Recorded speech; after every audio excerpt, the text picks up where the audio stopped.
வணக்கம். நீங்கள் இணைந்திருப்பது உதயன் வலையொலியின் இரவு நேர பிரதான செய்திகளுடன். செய்தி ஆசிரியர் திலீப் அமுதன். செய்திகளுடன் இணைந்திருக்கும் நான் புஷ்கரணி ரவீந்திரன். முதலில் தலைப்புச் செய்திகள். தலைவர் பிரபாகரனுக்கு முதன்முறையாக வீர வணக்கம். வெளியான அதிரடி அறிவிப்பு. முள்ளிவாய்க்காலில் கண்காணிப்பில் ஈடுபட்ட பன்னாட்டு ஊடகங்கள். முள்ளிவாய்க்காலில் வழங்கப்பட்ட முள்ளிவாய்க்கால் கஞ்சி. திருகோணமலை மூதூர் நீதிமன்றில் கஞ்சி காய்ச்சுவதற்கான தடை அகற்றப்பட்டது. யாழ் பல்கலையில் போராட்டம். சூடுபிடிக்கும் தேர்தல் களம். மஹிந்த தலைமையில் மொட்டு கட்சியின் கூட்டம். எதிர்வரும் நாட்களில் வடக்கு கிழக்கில் கனமழைக்கு வாய்ப்பு. இலங்கை இந்திய கப்பல் சேவை மீண்டும் தாமதம். 7000 போதை மாத்துரைகளுடன் ஒருவர் கைது. பேருந்தை செலுத்திய ஓட்டுநர் மாரடைப்பால் சாவு. முதலாவது விளையாட்டு ஒம்புட்ஸ்மன் நியமிப்பு. தலைவர் பிரபாகரனுக்கு முதன்முறையாக வீர வணக்க நிகழ்வை நடத்தவுள்ளதாக அவரது சகோதரனான வேலுப்பிள்ளை மனோகரன் தெரிவித்துள்ளார். இந்திய ஊடகம் ஒன்றிற்கு வழங்கிய நேர்காணலிலே அவர் இதனை தெரிவித்தார். தலைவர் பிரபாகரனுக்கான முதல் வீர வணக்க நிகழ்வை எதிர்வரும் 18ஆம் தேதி டென்மார்க்கில் நடத்தவுள்ளதாகவும், தலைவர் பிரபாகரனின் பெயரில் நடக்கும் மோசடிகளை தடுக்கவும், அவரது வாழ்க்கை பிழையாக சித்தரிக்கப்படுவதை தடுக்கவும் இந்த வீர வணக்க நிகழ்வை நடத்த தீர்மானித்துள்ளதாகவும் மனோகரன் தெரிவித்துள்ளார். முள்ளிவாய்க்கால் கஞ்சி வழங்கப்படுவதை பன்னாட்டு ஊடகங்கள் கண்காணிப்பு நடவடிக்கையில் ஈடுபட்டுள்ளன. மே 18ஆம் தேதி முள்ளிவாய்க்காலில் தமிழ் மக்கள் அழிப்பு தினமாக பல கெடுபிடிகளுக்கு மத்தியில் இறந்த மக்களுக்கு அஞ்சலி செலுத்தி வருவது வழக்கமான செயற்பாடாக மாறியுள்ள நிலையில், மே மாதம் தொடக்கத்தில் இருந்து மக்கள் இனப்படுகொலை நினைவாக முள்ளிவாய்க்கால் கஞ்சி வழங்கப்படுவதை இம்முறை பன்னாட்டு ஊடகங்கள் நேரடியாக கண்காணிக்கின்றன. முல்லைத்தீவு முள்ளிவாய்க்கால் மேற்கு பொது சந்தைக்கு அருகில் இன்றைய தினம் முள்ளிவாய்க்கால் கஞ்சி காய்ச்சி வழங்க ஆயத்த வேலைகள் இடம்பெற்ற போதும் முள்ளிவாய்க்கால் முக்கிய நினைவிடங்கள் மற்றும் தடய பொருட்களையும் பன்னாட்டு ஊடகங்கள் இன்றைய தினம் நேரடியாக கண்காணித்தமை குறிப்பிடத்தக்கது.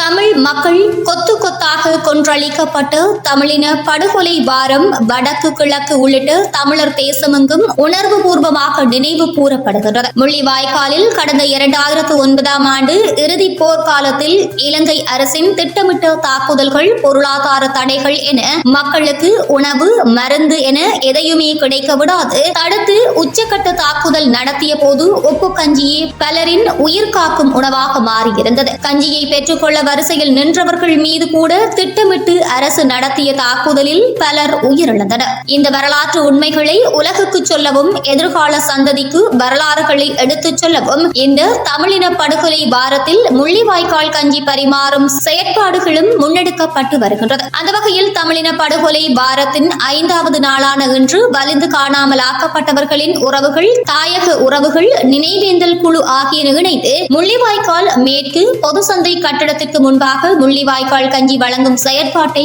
முன்னெடுத்தனர். திருகோணமலை மூதூர் நீதிமன்றில் முள்ளிவாய்க்கால் கஞ்சி காய்ச்சுவதற்கு எதிராக விதிக்கப்பட்டிருந்த தடை இன்றைய தினம் நீக்கப்பட்டதாக சட்டத்தரணி சுஹாஸ் தெரிவித்துள்ளார். இன்றைய தினம் மூதூர் நீதிமன்றத்தில் இடம்பெற்ற வழக்கை தொடர்ந்து ஊடகங்களுக்கு கருத்து தெரிவிக்கும் போதே மேற்கண்டவாறு தெரிவித்தார். யாழ் பல்கலைக்கழக மருத்துவ பீடத்திற்கு முன்பாக இன்றைய தினம் கல்விசாரா ஊழியர்கள் ஒன்று கூடி கவன ஈர்ப்பு போராட்டத்தில் ஈடுபட்டனர். இந்த போராட்டம் திருநெல்வேலி சந்தி வரை பேரணியாக சென்று மீண்டும் பல்கலைக்கழகத்தை சென்றடைந்தது. நாடு முழுவதிலும் உள்ள அரசு பல்கலைக்கழகங்களில் நடைபெற்று வரும் தொடர்ச்சியான வேலை நிறுத்தத்தின் ஒரு பகுதியாக அனைத்து பல்கலைக்கழகங்களிலும் கவன ஈர்ப்பு போராட்டம் இடம்பெற்று வரும் நிலையில், பல்கலைக்கழக கல்விசாரா ஊழியர்களின் சம்பள முரண்பாடு, சம்பள அதிகரிப்பு மற்றும் அவர்களை பாதிக்கும் பிரச்சினைகளில் பல்கலைக்கழக மானியங்கள் ஆணைக்குழுவும் அரசாங்கமும் தொடர்ந்து ஏமாற்றி வருகின்றமைக்கு எதிர்ப்பு தெரிவித்தே போராட்டம் முன்னெடுக்கப்பட்டது.